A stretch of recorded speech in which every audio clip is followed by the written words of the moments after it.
नमस्कार दोस्तों, OCA network में आपका स्वागत है। मैं हूं ओमकार चौधरी। दो घटनाओं पर जिक्र करेंगे, दो देशों के साथ अपने संबंधों की चर्चा करेंगे। एक इस समय भारत यात्रा पर हैं फ्रांस के राष्ट्रपति मैक्रो साहब और दूसरा बांग्लादेश, हमारा पड़ोसी देश, जहां पर नई सरकार बनी है। तो मेरे साथ जुड़ रहे हैं जाने माने जियोपॉलिटिकल मामलों के, रक्षा सुरक्षा मामलों के जानकार रैना साहब, अजय रैना जी।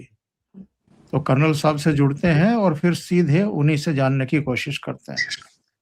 अजय जी, बहुत बहुत स्वागत है आपका। नमस्कार। नमस्कार ओमकार जी, धन्यवाद बुलाने के लिए। जी सर, बहुत अभिनंदन, बहुत स्वागत। तो फ्रांस पर भी चर्चा करेंगे, लेकिन पहले बांग्लादेश पर जरा चर्चा कर लें। जब इनकी माताजी का इंतकाल हुआ था तो हमारे विदेश मंत्री गए थे और एक शोक पत्र भी उनको सौंपा था। अभी उन्होंने शपथ ली है तो स्पीकर महोदय गए हैं, ओम बिरला जी, साथ में विदेश सचिव गए हैं। मुलाकात भी हुई है, प्रधानमंत्री की तरफ से एक पत्र भी उनको सौंपा है। नई दिल्ली आने का भी उनको निमंत्रण दिया गया है। उन्होंने जो शुरुआती बयान दिए हैं उसमें कहा है कि हम वैश्विक समुदाय के साथ जो रिश्ते हैं उनमें संतुलन साधने की कोशिश करेंगे और घरेलू मोर्चे पर शांति स्थापित करने की कोशिश करेंगे, आर्थिक मोर्चे पर चीजों को ठीक करने की कोशिश करेंगे। भारत के साथ जो इश्यू रहे हैं अजय जी पिछले 18 महीनों में, और भारत की जो चिंताएं रही हैं, कई तरह की भारत ने पाबंदियां भी उस पर लगाई हैं जो हमारे क्षेत्र से होकर के उसका व्यापार होता था, क्योंकि उसकी हरकतें ही ऐसी थी। अब आप आगे क्या देख रहे हैं? ओमकार जी, जब तक कोई अनअकाउंटेबल हो, को पूछने वाला ना हो, सत्ता में ना हो, तो वो बड़ी बड़ी बातें करता है। खैर, इसने तो हमारे यहाँ हथियार भी सप्लाई किए नॉर्थ ईस्ट में। इसकी हिस्ट्री तो काफ़ी चेकर्ड है। बट आई थिंक उस लेवल पे हमें कुछ ज़्यादा इमोशनल और भावुक होने की ज़रूरत नहीं होती, because diplomatic level, international level पे इमोशंस की जगह कोई नहीं होती। तो अगर मैं उसको एज ए पर्सन देखूं तो उसके पास चॉइस नहीं है, उसको हमारे साथ रिलेशन बढ़ाना पड़ेगा। रीज़न, बांग्लादेश को अगर अपना स्थिति को ठीक करना है, टर्न अराउंड करना है, क्योंकि इस टाइम भुखमरी, lack of resources, industry shut, हर तरफ से बांग्लादेश परेशान है। अमेरिका वाले बाहर बैठ के शाबाश शाबाश जैसे डराते हैं ना जंगली जानवरों को, कुत्ते को, उनके पीछे वो कर सकता है। एक लिमिट के आगे जो डिपेंडेंसी बांग्लादेश की हमारे ऊपर है, वो बांग्लादेश उसको इनकार नहीं कर सकता। तो एज ए पर्सन उसके पास चॉइस नहीं है, उसको हमारे साथ निभानी पड़ेगी। लेकिन इसमें एक प्रॉब्लम है। प्रॉब्लम यह है कि हमें ये देखना पड़ेगा कि ये सिचुएशन बनी कैसे, कि ये सत्ता परिवर्तन हुआ, जो भी हुआ, इसके पीछे सीआईए, आईएसआई पाकिस्तान और उनका जो फ्रंट है जमायत, वो जो जमायत है वो 70 सीटें लेके पहुंच गई है, प्लस वो 6-7 एनसीपी वाले, मतलब आप समझ के मानिए 80-85 सीट्स हैं 300 में से, जो कि ऑलमोस्ट 1/3 के आसपास है। और भी जो इंडिपेंडेंट कुछ सपोर्टर्स होंगे, पता नहीं उनके बारे में। ये लोग जो हैं ये इसका काम करने नहीं देंगे। क्यों? अगर ये भारत से संबंध ओपनली बढ़ाने की कोशिश करता है तो सबसे पहले बोलेंगे शेख हसीना को वापस लाओ, जो ऑलरेडी शुरू हो गया। अब शेख हसीना को तो हम वापस देने वाले नहीं, तो ये करेगा क्या? अगर ये भारत की तरफ झुकता है ज़्यादा, not only Jamaat Sheikh Hasina point बनेगा, फिर सीआईए और पाकिस्तान भी अनकंफर्टेबल होगा। दूसरी प्रॉब्लम यह है कि अगर ये समझदारी दिखाता, कहता मैं भारत से रिश्ता नहीं करता, चलो ऐसी की तैसी, मैं चाइना से दोस्ती करता हूँ, तो चाइना के खिलाफ ऑपरेशंस म्यांमार में बांग्लादेश के बेस से हो रहे हैं, अमेरिकन के द्वारा सप्लाई लाइन्स यहाँ से जा रही हैं, तो उस तरफ भी गदर है।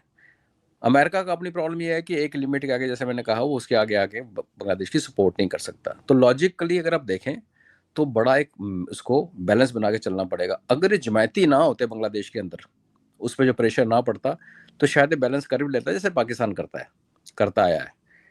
जमायती इसके टूल्स जो हैं वो सीआईए और आईएसआई पाकिस्तान का काम करेंगे। और एक अच्छी बात बांग्लादेश में हमें प्रेज करनी चाहिए, वो ये है कि वहाँ की फ़ौज भी हमारे जैसी फ़ौज के सिद्धांत पे चलती है, उसने अभी तक इंटरफेयर नहीं किया है।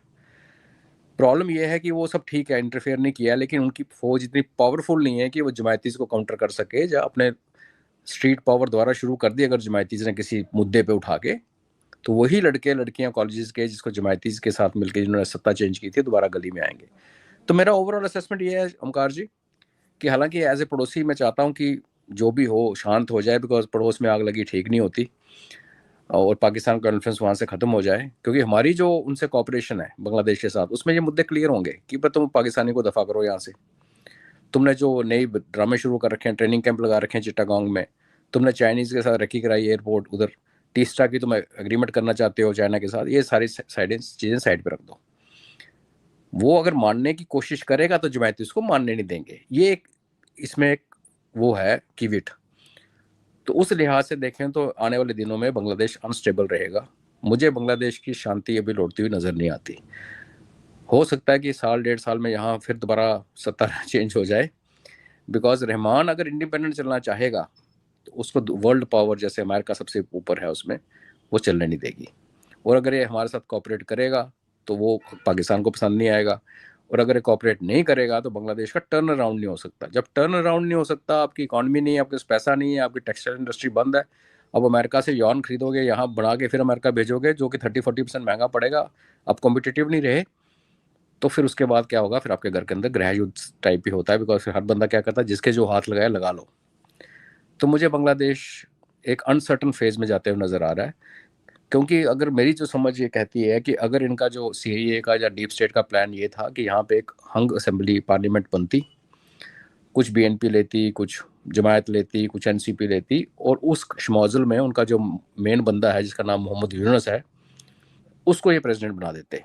और यूनुस ने प्रेसिडेंट बनने के एंटीसिपेशन में उसने वो जो रेफरेंडम कराया था जिसमें सारी ही पावर्स प्रेसिडेंट के लिए रख रखी थी, ये सारा उस गेम का नतीजा है जिसको इसने उठा के रहमान ने उठा के बाहर फेंक दिया कि हम नहीं मानते।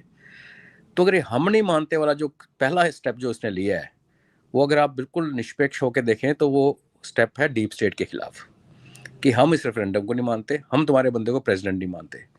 तो इसका क्लेश मुझे लगता है कुछ घंटों में इधर से शुरू हो जाएगा। तो बहुत एक कहता है ना कि पतली सी रस्सी के ऊपर बंदा चल रहा है, उस रस्सी पर किसी ने तेल लगा रखा है, तो बैलेंस करेगा तो भी बड़ा मुश्किल होगा। बाकी आने वाला समय बताएगा, ये मेरी इनिशियल असेसमेंट है। और फिर हम ये भी ना भूलें कि चाइना का फैक्टर भी देखिए आप। चाइना इनका टेक्सटाइल के लिए यॉन सप्लाई करता था, मेजर सप्लायर वो था। हमारे यहाँ गलत बोला जाता कि भारत सबसे बड़ा सप्लायर था, चाइना इसका मेन सप्लायर बन चुका था। पानी का एग्रीमेंट का टीस्टा का है, उधर हमारी भी वाटर ट्रीटी ड्यू है रिन्यूअल के लिए। चाइना को आघात बढ़ा हुआ है यहाँ पे, 4.5 बिलियन तो उसने पिछले 2-3 साल में लगाए थे, वो सारे निकल गए हाथ से। 500 कुछ की फैक्ट्री थी वो ठप हो गई, चाइनीज़ लोगों की इन्वेस्टमेंट मारी गई। और सबसे बड़ी बुरी बात ये हुई कि अब अमेरिका जो है वो बांग्लादेश का बेस यूज़ करके अराकान आर्मी को सप्लाई करके एंटी चाइनीज़ ऑपरेशन करा रहा बर्मा के अंदर, सीमैक बंद करवा रहा है। तो चाइना भी चुप बैठेगा, क्यों? चाइना मास्टर है प्रॉक्सी गेम खेलने का, पीछे रह के लड़ने का। तो किसी भी हालत में मुझे ना कोई ज़्यादा मतलब मन तो नहीं करता पैसिमिस्टिक होने का, बट मुझे कोई ऑप्टिमिस्टिक जैसी चीज़ नज़र नहीं आ रही। बाकी देखते हैं जी। अच्छा, एक और घटना हुई है। विक्रम मिस्री साहब ने, जो जमात के प्रमुख हैं और इस समय नेता प्रतिपक्ष बनाए गए हैं, उनसे मुलाकात की है जाकर के। कोई जी मैसेज दिया है भारत की तरफ से उनको? क्योंकि एक विचार ये भी बन रहा था ना कि भाई भारत सीधे जमात से बात क्यों ना करे, क्योंकि सबसे ज्यादा खुरापात जमात कर रही है वहां पर। भारत विरोधी जो भी गतिविधियां रहती हैं, हमले करने हों, तमाम दूसरी चीजें हों, और इसके अलावा पाकिस्तान भी उसी के जरिए वहां पर घुसपैठ भी कर रहा है, अपना फिर से वर्चस्व स्थापित करने की कोशिश कर रहा है। तो क्या भारत ने विदेश सचिव के जरिए जमात का जो चीफ है उस तक कोई मैसेज पहुंचाया है क्या? इसमें 2-3 इश्यूज हैं ओंकार जी। एक तो प्रोटोकॉल का इशू है, ये मतलब इन ऑर्डर है कि अगर आप एक इनॉग्रेशन हो रही है किसी की और उसकी अगर एलओपी पहले ही बन चुका है, रेडी है, तो आपकी जो टीम जाती है उसमें से कोई जाके उसको मिल लेगा। वो तो एक प्योर प्रोटोकॉल का बात है। लेकिन इसको लार्जर कॉन्टेक्स्ट में देखें तो जमात इस्लामी बांग्लादेश क्या है? जमात इस्लामी बांग्लादेश, जमात इस्लामी हिंद, जमात इस्लामी पाकिस्तान और जमात इस्लामी कश्मीर, ये 4 ऑर्गेनाइजेशंस एक ही थैली के चट्टे बट्टे हैं। इनकी सोच, इनकी जो ड्रीम्स सब सेम है। उस लिहाज से देखें तो अगर मैं बड़ा सुनने में बुरा लगेगा दर्शकों को कि अगर हमारे अंदर जो जमायत वाले हैं हम उनको तो काबू कर नहीं सके, तो अगर हम सोचते हैं कि उनको काबू करेंगे जिनके पीछे आईएसआई का पूरा हाथ है, कोशिश करने में हर्ज कोई नहीं है। और आपको ये भी मतलब पता ही है कि ये जो लोग हैं जो भड़काते हैं लोगों को, इलेक्शन से पहले एक माहौल बनता है। जैसे हमारे प्राइम मिनिस्टर जी के बार कई बार कहते हैं कि इलेक्शन में कई बातें कही जाती हैं just for the heck of it. बांग्लादेशियों ने कहा नहीं, उन्होंने मार पिटाई कर दी, आगजनी कर दी। कि उनको डर क्या था कि पहले जब अवामी लीग जब आई थी तो उसने काफ़ी सारे जमायती टांग दिए थे फांसी पे, क्योंकि पर्सनल दुश्मनी थी, उसके फैमिली को मारा हुआ था शेख हसीना की, तो उसने 90-90 साल के जमायती भी टांग दिए। तो इनको ये डर था कि अगर हमने ये एक ब्रूट मेजॉरिटी के साथ गवर्नमेंट आती है तो कल को ये ना हो कि हमारे पीछे पड़ जाए। तो इन्होंने वो सारे उपद्रव मचाए, जिहादियों को तैयार किया, जिहादियों ने वोट भी तो दिया है। 77 सीट्स कम नहीं है जैसे मैंने कहा, प्लस इसके 6 एनसीपी के, प्लस जहाँ ये हारे भी हैं तो ऐसा नहीं कि 2-3 लाख वोट से हारे हैं। वो मार्जिन में अगर आप स्टडी करेंगे आफ्टर इलेक्शन तो लगेगा कि ये इनकी एक पकड़ है जमायत के अंदर। उस तरीके से उनको तरजीह देनी, उनको थोड़ा सा हवा में रखना एक अच्छा सिस्टम है, आप कर सकते हो ट्राई। मुझे इससे कुछ ज़्यादा निकलता हुआ नज़र नहीं आता, बिकॉज उनकी जो सोच है ना, वो उस सोच में देश की आइडेंटिटी है ही नहीं। उस सोच में कैलिफेट बनना है, गजवाए हिंद होना है और दुनिया भर के पूरे इस्लामिक राज होना है। उस स्कीम ऑफ थिंग्स में कोई भी डेमोक्रेटिक कंट्री या सो कॉल्ड सेकुलर कंट्री उसमें फिट ही नहीं बैठती। जिस दिन जमायतियों ने हमें एक्सेप्ट कर लिया ओमकार जी, तो उनका बेस खत्म हो जाएगा। और वो करना भी चाहें, सपोज हम खरीद लें, ये भी तो है ना, मुंह पे पैसे फेंके बिक भी जाते हैं। तो उनके जो मास्टर्स बैठे हैं पीछे पाकिस्तान में, वो उनको बिकने नहीं देंगे। और अगर मुनीर ये कह रहा है कि अगला अटैक ईस्ट से आना है, सरेआम कह रहा था, तो एक प्लान वहाँ भी बना हुआ है। तो मुझे ये लगता है कि इनके अंदर शुरू होगा कोई ड्रामा और यहाँ से कोई आफत हमारे ऊपर भी आएगी, और फिर ये बोलेंगे यार हमारे अंदर तो क्यास मचा हुआ है, हमारे खुद कंट्रोल में नहीं है, करें क्या। तो ये जो इलेक्शन रिजल्ट्स हैं वो डीप स्टेट के प्लान के खिलाफ तो आए हैं, लेकिन ऐसे आए हैं कि आज भी डीप स्टेट बाहर बैठ के बांग्लादेश के अंदर बांग्लादेश को और वहाँ बैठ के भारत को तंग कर सकती है। जी। मोहम्मद यूनुस को अगर लात मार के बाहर निकाला गया है, और जैसा आपने कहा कि ये डीप स्टेट को भी, और जाहिर है सीआईए और अमेरिका को भी एक झटका है रहमान की तरफ से। जो गेम वहाँ अमेरिका खेलना चाहता था यूनुस को बैठा करके, उसमें वो कितना कामयाब हुआ, नहीं हुआ, आगे क्या स्थिति होगी, उसके संकेत रहमान ने दिए हैं। लेकिन जिस तरीके से वहाँ पाकिस्तानी जर्नल्स के दौरे शुरू हुए थे अजय जी, जिस तरह पाकिस्तान फिर से 1971 से पहले वाली परिस्थितियां निर्मित कर रहा था और एक तरीके से उसको पूर्वी पाकिस्तान में परिवर्तित करने की साजिशों में जुट गया था। और जो मुनीर का आपने अभी जिक्र किया कि पूर्वी साइड से जो है इस बार वो कुछ खुरापात करने के बारे में सोच रहा है। क्या पाकिस्तान का जो ये अतिशय हस्तक्षेप है, जो घुसपैठ है, जो साजिश है, इसमें बहेगा आगे नया प्रधानमंत्री या अपना दामन छिड़कने की कोशिश करेगा? देखिए इसके पास अभी यंग है ये कंपैरेटिवली, देखा जाए तो अगर ढंग से शासन करे तो 15-20 साल तो कहीं नहीं गए। और पावर में कौन रहना नहीं चाहता। पावर में रहने के लिए उसको हमसे, जैसे मैंने कहा, दुश्मनी नहीं चल सकती, हमसे उसको हाथ मिलाना पड़ेगा। तो ये तो उसकी अपनी सोच हो सकती है, लेकिन जैसे आप हिंट कर रहे हैं और जो सच है कि क्या पाकिस्तानीज या सीआईए या डीप स्टेट उसको ये करने देगी, क्योंकि वो जो जितना मर्जी सुधर जाए, एक तो खुद बदमाश है। पहली बात हम ये ना बोलें कि ये बंदा कोई दूध का धुला हुआ नहीं है ये बदमाश एंटी इंडिया है, इसकी पार्टी का एंटी इंडिया है रहा। उसमें गलती हमारी भी है कि हमने एक ही पार्टी पे इन्वेस्ट किया, बाकी को छोड़ दिया। वट एवर जो हो गया वो हो गया।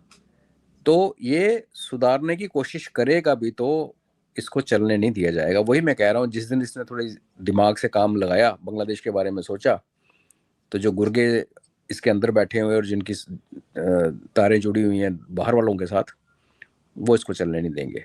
और देखिए जब पाकिस्तानी जनरल्स आए थे तो एक ही एजेंसी थी बांग्लादेश में जो खुश नहीं थी, वो थी पाकिस्तान आर्मी। इसलिए मैंने कहा शुरू में कि हमारी आर्मी की तरह उनकी आर्मी भी इसमें अंदर कोई इन्वॉल्व नहीं हुई, लेकिन वो तगड़े नहीं हैं।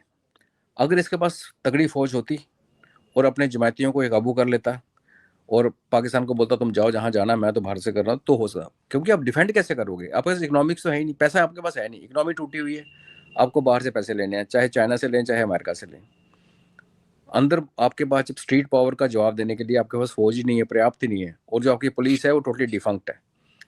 हाँ, अगर अब ये बात आती है कि भाई आप रियल पॉलिटिक की, मुझे कोई पूछे भाई क्या कर सकते हो एज ए भारत, तो मैं कहूँगा कि मैं इनको ऐसे संसाधन दे सकता हूँ कि ये अपनी एक अच्छी फोर्स तैयार करे, पुलिस फोर्स, आर्मी नहीं, क्योंकि इनकी आर्मी कल को हमारे को उल्टा आंखें दिखाएगी। जो इनकी जिसको हमारा जैसे पैरामिलिट्री फोर्सेस हैं, उसको अगर अगले 5, 6, 8 महीने 1 साल में स्ट्रांग किया जाए, स्ट्रांग इनफ। पर उसमें जुआ क्या है ना, आप देखिए अफगानिस्तान में अमेरिकन आए, उन्होंने अफगान नेशनल आर्मी बनाई, 20 साल बनाई, ट्रेन किया, साथ में काम किया, जैसे ही पलटा, पासा पलटा, वो सारे के सारे तालिबान में मिल गए। तो ये रिस्क यहाँ पे रहता है, देखते हैं क्या होता है, थोड़ा अनसर्टन सा टाइम है ओमकार जी।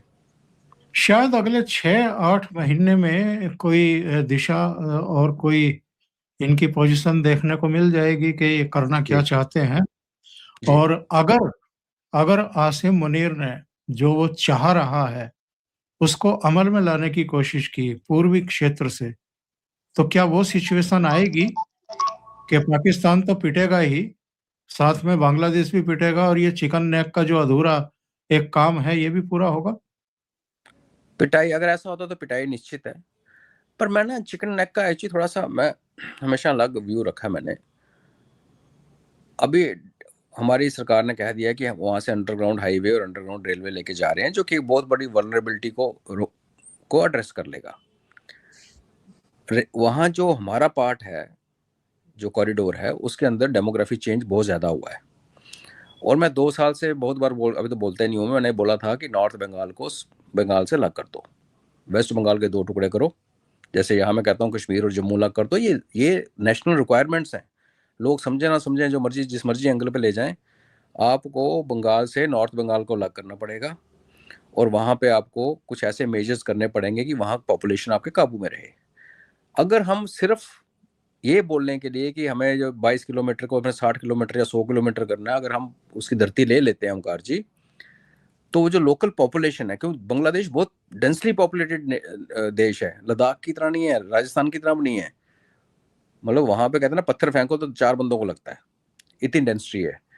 तो आपकी ये जो पॉपुलेशन है, अगर आप थ्योरेटिकली मान लो कि आपने 22 किलोमीटर को 70-80 किलोमीटर उसमें ऐड करने हैं, 100 किलोमीटर तो करोगे अगर इतना पंगा लेना, 80 किलोमीटर की जो पॉपुलेशन है वो कहाँ जाएगी?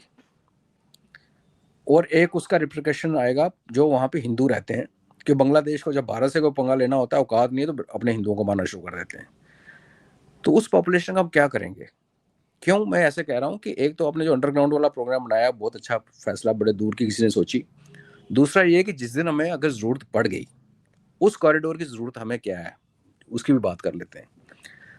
पहले भी जब पीस टाइम भी था, शेख हसीना के टाइम पे भी, हमारे मिलिट्री एयरक्राफ्ट बांग्लादेश के ऊपर से नहीं उठते थे, जो हमारी संधि थी उसके हिसाब से हमारे सिविल एयरक्राफ्ट जाते थे।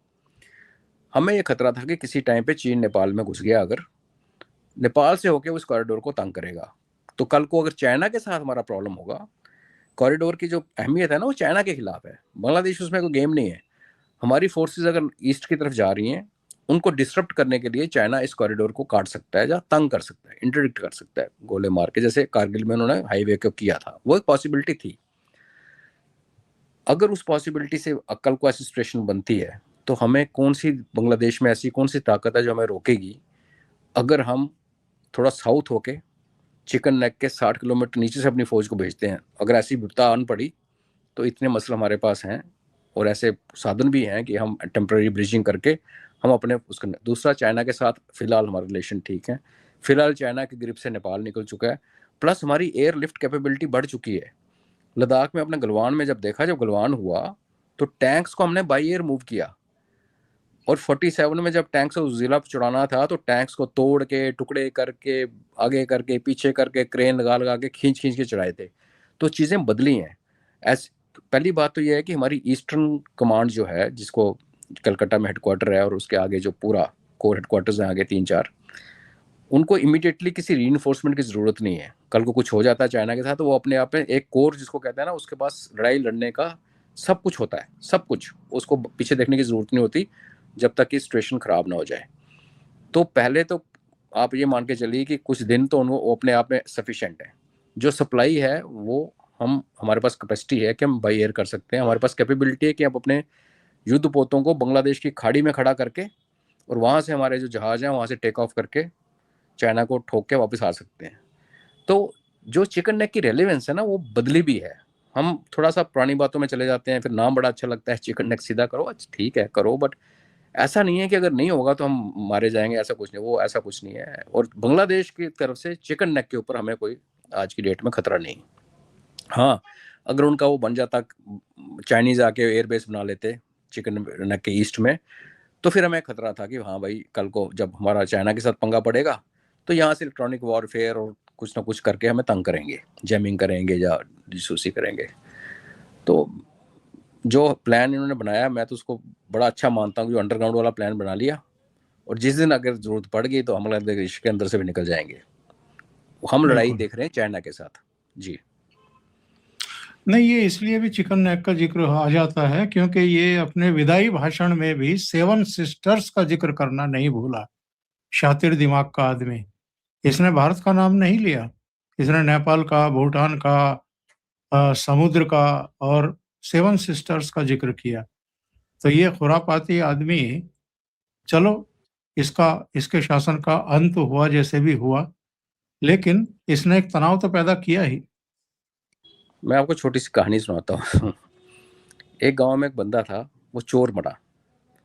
खासियत ये थी गांव में चोरी नहीं करता, चोरी करता दूसरे गांव में जाके। तो जब उसने गांव में दूसरे गांव में चोरी करनी और भाग जाना, पुलिस ने इसके गांव में आना और सबको खड़ा करके पिटाई करनी। 30-35 साल वो गांव वालों को पिटवाता रहा, खुद गायब रहा, चोरियां करता रहे। जब वो मरने लगा ना, बुढ़ा हो गया, तो गांव में आया, आके उसने माफ़ी मांगी कि देखो मैं, मेरे कारण आप लोगों को 30-35 साल हो गए पिटाई खाते हुए, मैं अभी प्रायश्चित करना चाहता हूँ। तो आप ऐसे करना, मैं मरूंगा जब थोड़े दिनों में, मेरी ज़िंदगी थोड़ी बची है, तो आप ऐसे करना कि एक बांस मेरे गले में डाल देना, मुंह में, मेरी लाश का थोड़ा दुर्दशा करना और मेरे मुंह में बांस डाल देना, और ताकि आने वाले सब समझें कि ऐसे कुकर्म करोगे तो अंत अच्छा नहीं होता। तो गाँव वाले, चलो ठीक है। वो मर गया थोड़े दिन के बाद, उसके मुंह पर बांस डाल दिया। पुलिस वालों को पता लगा कि वो जो चोर है वो अपने गाँव में आया हुआ है, बड़े सालों से ढूंढ रहे थे, वो तो गाँव आ गया। वो गाँव पहुंचे तो देखा डेड बॉडी पड़ी है, बांस मुंह में पड़ा हुआ है। तूने बोला था, तुमने इसको, चोर आया, तुम इतने दुखी थे, तुमने कानून अपने हाथ से ले लिया, हाथ में ले लिया, उसको मार दिया बेचारे को, तो फिर गांव वालों की पिटाई हुई। तो ये हाल है यूनुस मियाँ का। कुछ जो गंद गोलना था गोला, अब जाते जाते वो एक सिचुएशन क्रिएट कर रहा है। और देखिए इसका इम्पैक्ट कितना होता है कि कल जो उसका शपथ समारोह हुआ, उसकी बातें कम हो रही हैं। ओम बिरला जी की वहाँ क्या किया, लेटर दिया, वो आपने, चलो आप सीरियस जर्नलिस्ट हो, आप उसमें पहुंचे। और वो फोटो एक आई थी मिस्री साहब की जमाते उसके बैठा हुआ, वो कोई उसकी बात नहीं कर रहा। टॉपिक क्या है कि यूनुस ने कहा 7 स्टेट्स। तो ये जो अराजकता फैलाना और रिलेशन खराब करना, जो जिस मिशन पे वो आया था और अब वो दफा हो रहा है यहाँ से, तो वो उसी को कहता है ना, गंद डाल के जा रहा है। जी और अब जरा कार्यक्रम के अंतिम भाग में, क्योंकि फ्रांस के राष्ट्रपति भारत की यात्रा पर हैं जी और बड़ा हाइप था उनके आने से पहले कि 114 राफेल हम ले रहे हैं। 114 राफेल लेने का मतलब है कई स्क्वाड्रन हम ले रहे हैं। ऑलरेडी ये कहा जाता है कि भाई 42 स्क्वाड्रन की जरूरत है, 29 के आसपास, 30 के आसपास स्क्वाड्रन रह गए हैं।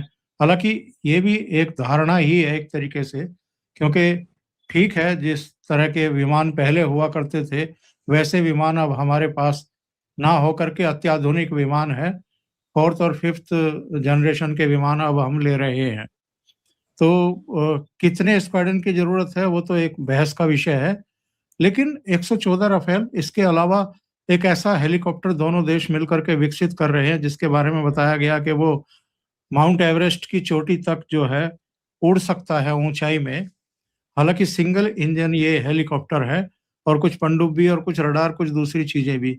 लेकिन इसके साथ साथ अजय जी, एक और चीजें मैं चर्चा में सुन रहा था कि जिस तरीके से रूस के साथ हमारे अस्त्र शस्त्र को लेकर के रिश्ते रहे हैं, उसी तरह के अब फ्रांस के साथ भी परवान चढ़ाने की तैयारी है और दोनों मिलकर के कोलैबोरेशन में ये काम करेंगे।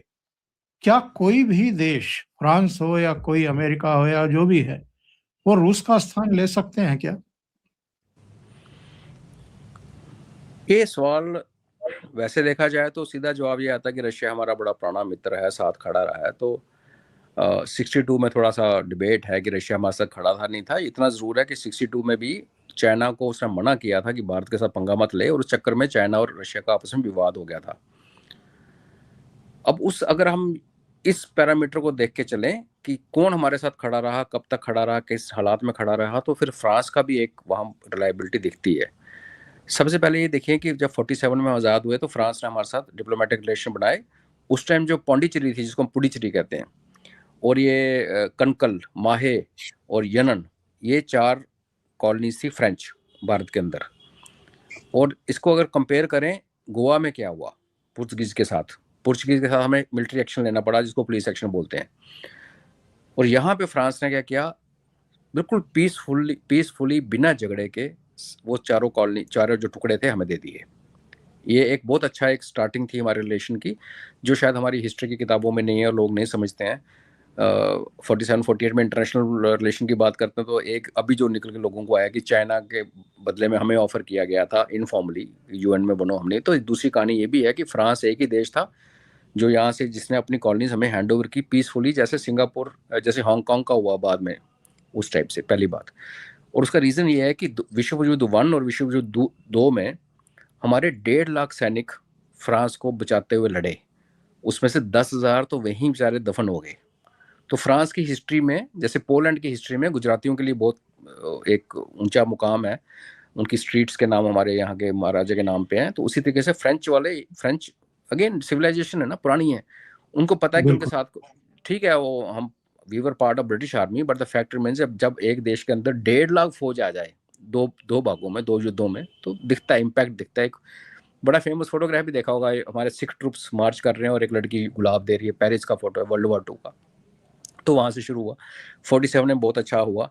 71 में अगर पूरे वेस्ट ने जब आंखों में जब बंद कर ली थी आंखें, जब जेनोसाइड हो रहा था, हम रो रहे थे, और जब भारत आया तो यूएस ने अपनी फ्लीट भेजी हमें रोकने के लिए।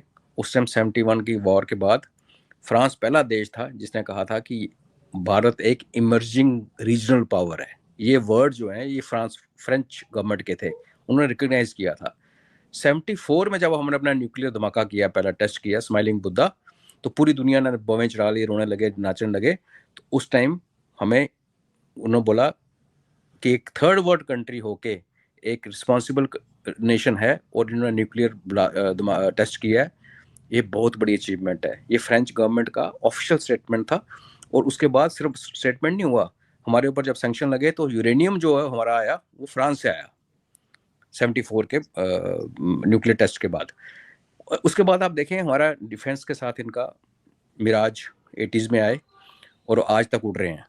सबमरीन हमारा इनके साथ स्कॉर्पियो फैमिली की सबमरीन का जो एग्रीमेंट है, जो लेन देन है, वो इनके साथ है। तो हमारा ये जो 94 में एक चीज़ और हुई थी कि हमारी पहली बार इनकी रिटर्न में हमारी इनके साथ स्ट्रेटजिक पार्टनरशिप साइन हुई 94 में, नो 98 में, हाँ, वाजपेयी साहब के टाइम की बात है। तो ये पहली बार हमने फर्स्ट वेस्टर्न नेशन था जिसने भारत के साथ स्ट्रेटजिक पार्टनरशिप। ये अमेरिका तो बाद में आए, सबसे पहले वेस्ट में से यही था। देखो फ्रांस को आप कैसे देखना चाहिए हमें कि ये 5 वीटो पावर्स में से एक है। ये वेस्ट की एक जो बची खुची साख है अमेरिका के खिलाफ, उसके बाद सबसे बड़ी जो पावरफुल कंट्री मिलिटरीली फ्रांस है।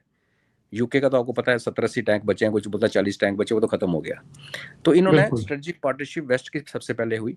98 में न्यूक्लियर टेस्ट हमने किया, हमें सैंक्शन लग गए। 99 का जो गणतंत्र दिवस था उसमें हमारे यहाँ चीफ गेस्ट कोई आ नहीं रहा था, तो इनका प्रेसिडेंट आया था।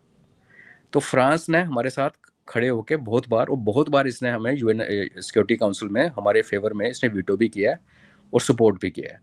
तो ऐसा, और प्लस आप देखिए रशिया के साथ हमारा बेसिकली क्या, मिलिट्री हार्डवेयर खरीदते हैं, और ऑयल अभी 4 साल पहले शुरू किया, पहले ऑयल नहीं लेते थे हम लोग। फ्रांस के साथ हमारा स्पेस का, इसरो का, इनकी जो स्पेस एजेंसी है CNES बोलते हैं उसको, उसके साथ इसरो का पुराना 50 साल पुराना कोलैबोरेशन है। तो हमारे इसरो के डेवलपमेंट में जब अमेरिकन हमारे साइंटिस्टों को मारने में लगे हुए थे, फ्रांस की CNS जो थी, वो CNES, उसने हमें सपोर्ट किया है। अब क्या है ना, ये चीजें ओमकार जी आई नहीं पब्लिक डोमेन में, ना किसी ने पढ़ाई ना कुछ किया।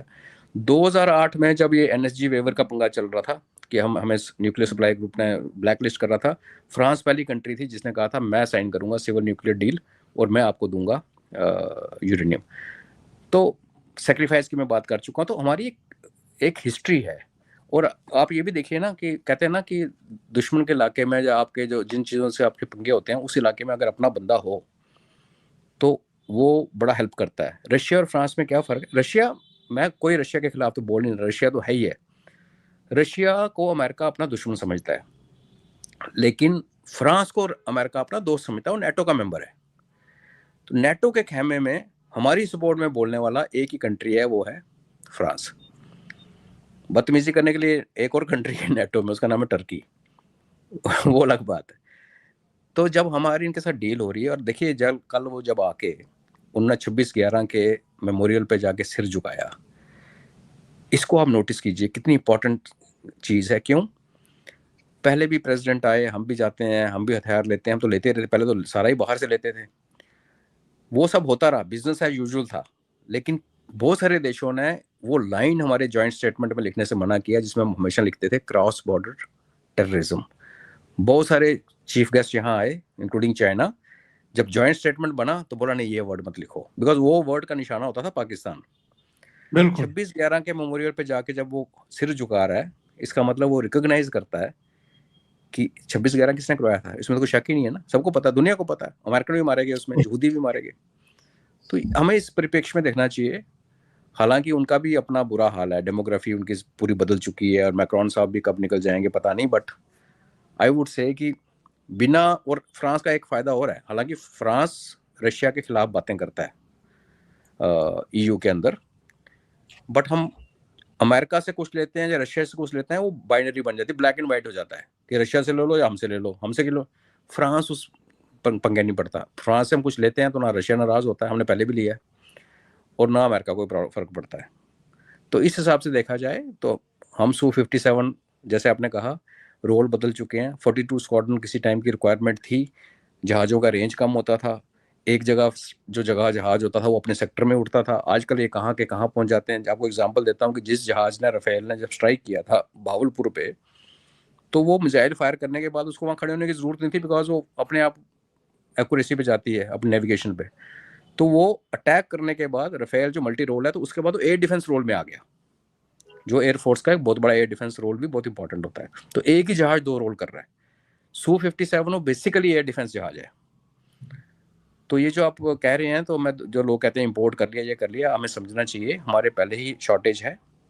दूसरा, अगर अगले 10 साल तक हमारा इंजन जहाज नहीं बनने वाला, मान के चलें, तो 2030 आते आते हमारे जो मिराज और ये जो जैगुआर जब फेज आउट हो जाएंगे, तो पता चला हमारे पास 3-4 स्क्वाड्रन बचे। इसलिए ये डिसीजन बहुत इंपॉर्टेंट है। और ये ऐसा भी नहीं है कि राफेल आज ही कल आ जाएंगे सारे, इनको आने में भी 2-2.5 साल लगेंगे, आज साइन होता है बिल्कुल तो गवर्नमेंट टू गवर्नमेंट डील है, कोई करप्शन का नहीं है। तो मैं तो उसको वेलकम मूव कहता हूँ, और रिलायबिलिटी आज तक फ्रांस ने हमें धोखा नहीं दिया है जी।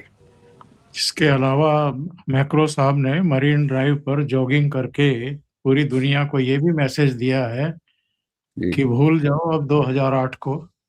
ना मुंबई वाले उस घटना को याद रखते हैं और ना दिमागों पर वो हावी है। यहाँ बिल्कुल एकदम सुरक्षा है और भारत पूरी तरीके से सुरक्षित है। ये बहुत बड़ा धन्यवाद। बहुत बड़ा बहुत सिग्नल था। जी एब्सोल्युटली। बहुत बहुत धन्यवाद अजय जी जुड़ने के लिए और इतने महत्वपूर्ण मुद्दों पर चर्चा करने के लिए।